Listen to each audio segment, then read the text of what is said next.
Hello, this is Matt on the Moon Lambo channel, and we've got Brad Garlinghouse, Ripple CEO, fighting back against the FUD. This is going to be a fun video. Check out this title. It's from dailyhodl.com. Ripple CEO drops the hammer on XRP fear, uncertainty, and doubt, otherwise known as FUD. Everyone's favorite term in the crypto space, or maybe not at all. So I'm going to be covering that right there because it's a mic drop moment for Ripple CEO Brad Garlinghouse. I've also got a piece, and it's from Daily Hodl, titled, UK's National Liberal Party says unregulated cryptocurrencies are a national security threat. Crypto be scary. Yeah, okay, well, we'll be covering that one. Before we get going, if you would please delicately tap that like button, and if you are a fan of Ripple and XRP, do the right thing. Subscribe to the Moon Lambo channel. Alright, let's hop into the content here. Ripple CEO Brad Garlinghouse just unleashed a tweet storm. Oh, we gotta love that term. Oh, it's getting stormy up in here. Countering recent concerns about the company's ongoing sales of XRP and whether they're affecting the price of the third largest cryptocurrency by market cap. And there were indeed 4 tweets from Brad Garlinghouse. I'm going to go ahead and read them from the article, but I did pull them up on the screen right here. But yeah, 4 tweets on the topic. Well, you're about to find out. And Brad writes, I'm always struck by the questionable sources, and in parentheses he writes, I'm being generous here, spreading FUD about XRP and Ripple. Even more so over the last few weeks, Ripple's XRP sales, litigation, etc. Thus, I feel compelled to comment. And I'm also going to take this as an opportunity to let you out there know that etc. is not, that's the real way you say it. Almost everybody, when they enunciate that word, they say etc. They put it's like ECK. There is no letter K right there. etc. ET space CETERA. And now you done learned something. Moon Lambo dropping the science on you. You are welcome. So anyway, that tweet comes from August 27th, just the other day. Ripple CEO Brad Garlinghouse. And then the piece continues. Garlinghouse says Ripple will soon respond to an amendment in the class action lawsuit against the company, which accuses it of selling XRP as an unregistered security. And now here's the next tweet. As a defendant in the class action lawsuit, I won't go into the details. Response from Ripple is coming soon. I will say, SEC guidance isn't issued by the commission and isn't law, rule, or regulation. It's clear XRP is not a security, and the UK and others have said as much. And indeed, and I've reported on that recently, it was very exciting when it came up because it feels like, hey, some regulators are getting it. We are making progress, but the FCA, Financial Conduct Authority over in the UK, categorized XRP as equivalent fundamentally to Ethereum and Bitcoin from a utility perspective. And so they are differentiating and understanding that it's weird because, look, before this technology, an asset was this, that, or the other, but now it can be this, that, and the other. It can be like everything. It can be more than one thing at once. It can be it can be a currency. It can be, in this case, a utility coin. It can be all sorts of things all at once. And not only that, it gets even more hairy because individual cryptocurrencies, depending on their actual usage, the way governments are looking at this now, and I think it's going the way that I've been saying all along it probably should go, is that it's more like a sliding scale. It's more like the way in which cryptocurrencies are being used in the real world should be acknowledged and should have something to do as far as how they're actually regulated. And so something could be potentially, upon launch, if it's decentralized, or maybe it's not as decentralized, and cryptocurrency comes out, and maybe it is security, but it can become sufficiently decentralized and then no longer be a security. Things like that can happen, and there weren't assets prior to this technology where we even had to have a conversation about that. And that's why things are so hairy here. Anyway, piece continues. According to Garlinghouse, Ripple is setting a standard in transparency that other organizations, companies, and foundations in the space should follow. He also cites XRP's rate of inflation compared to Bitcoin and Ethereum. Here's the next tweet from Brad Garlinghouse, Ripple CEO, my man Brad. XRP sales are about helping expand XRP's utility, building RippleNet, and supporting other biz building with XRP, i.e. Dharma and Forte. Reality is we decreased, in all capital letters, decreased our sales by volume quarter over quarter. And since then, the inflation rate of XRP circulating supply has been lower than that of Bitcoin and Ethereum. And then here's the next tweet. Ripple continues to set industry standards in reporting and transparency. One example is our quarterly markets report. We lay it all out, and it's not our view, but fact. Amazing indeed. The tweet storm follows a report from Bloomberg on the performance of XRP in 2019 and a petition signed by 2,000 people urging Ripple to stop selling XRP, which I have talked about ad nauseum of late. Not going to rehash that particular one. There's a tweet, I guess it was the very first one, or maybe it's just at the top because I follow Tiffany Hayden, but her response is right at the top here. And I'm going to go ahead and give that a heart right there. I'm even going to go ahead and retweet it as I'm recording this. There we go. And it was a screen grab.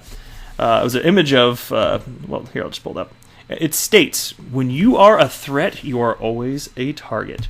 And what's fascinating to that is if you're a Bitcoin maximalist, it's like, I'm not even sure that you need to be afraid of a cryptocurrency that is being adopted, yes, but for a use case that's different than what Bitcoin maximalists intend Bitcoin to be used for.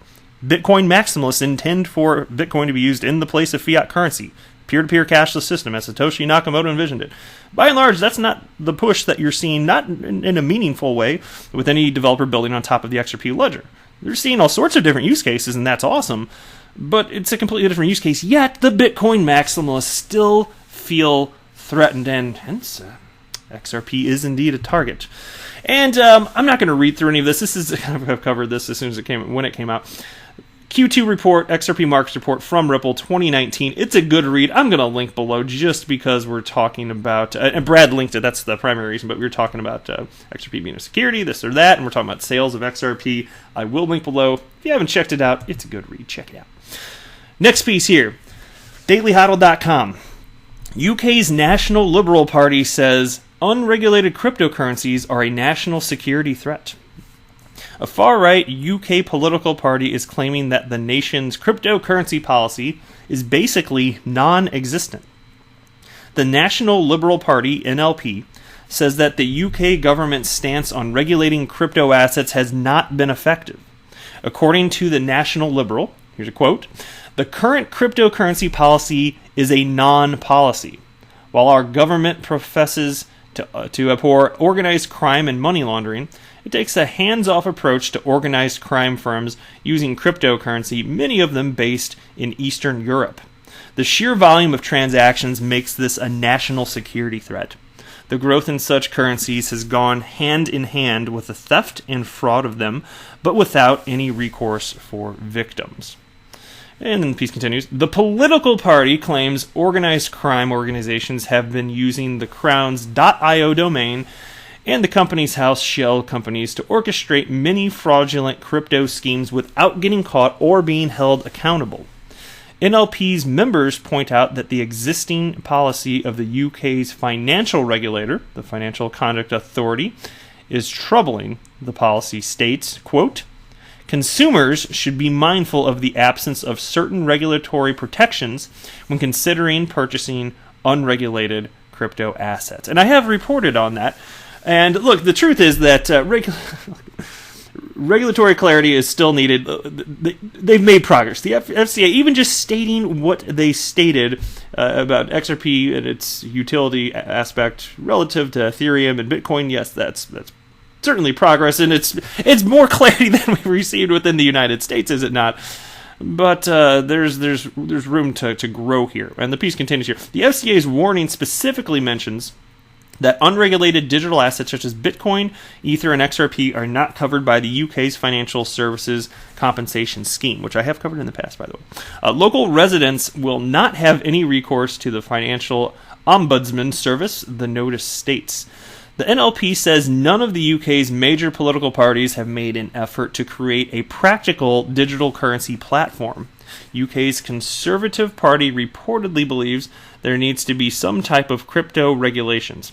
However, there's currently a lack of proper framework. And when we're talking about turtle-like speeds in terms of getting regulatory hurdles figured out, hammered out, whatever you want to say, I can tell you in the United States, and for those of you that are unaware, what's her name? Hester Pierce with the SEC, she stated that she believes part of the reason, perhaps a big part, of the reason that the SEC has not moved forward as quickly as maybe some would like, explaining what cryptocurrencies are from a regulatory perspective, is that regulators, although yes, in theory they want to regulate and have clarity, they're afraid to put their necks on the line, because what happens if they regulate in a particular way and something terrible, unforeseen, goes down? Then it's their necks on the line. So Hester has said that. She thinks that that's a reason that these people have been taking pause. And it makes me wonder if that's going on in other parts of the world. There are some economies that perhaps realize they could benefit from all the businesses building on top of blockchains and ledgers, decentralized ledgers. A lot of, I'm sure that we already know this, I've talked about this. There are a lot of countries that would be happy to take the business, and businesses do move overseas as a result of this. I've cited many examples as well. And so maybe if you're more hungry for the business, you're quicker to move despite potential risks. Maybe. I'm not saying they're being reckless either. It's just maybe the SEC and others are being overly cautious. Piece continues. Labour Party members claim that most cryptocurrencies are Ponzi schemes and recommend banning them, according to the Shadow Home Secretary Diane Abbott. The NLP also claims that it's the only UK political party to offer a coherent platform on cryptocurrency. Its members argue that crypto assets are here to stay and provide a legitimate alternative to the traditional financial system. However, NLP's members strongly suggest that the criminal use of cryptocurrency should be strictly punished. Victims of these crimes should be compensated for their losses through a fund established by local crypto businesses. And here's a quote. "We stand for the future of finance and integrity. We must make the effort to understand new financial technology, not ignore or seek to destroy them. Cryptocurrency and the vast financial transactions involved can supply wealth, capital, and jobs if only we take the time to understand and cultivate it in a responsible fashion." So there you go. Feel free to drop a comment below. I always like to hear what you think. Am I right on things? Am I wrong on things? I like diversity of thought, so feel free to let me know. That's it for this video. I am not a financial advisor. Do not buy or sell anything because of anything that I say or write. That would be a very, very, very bad idea. Until next time, to the moon, Lambo!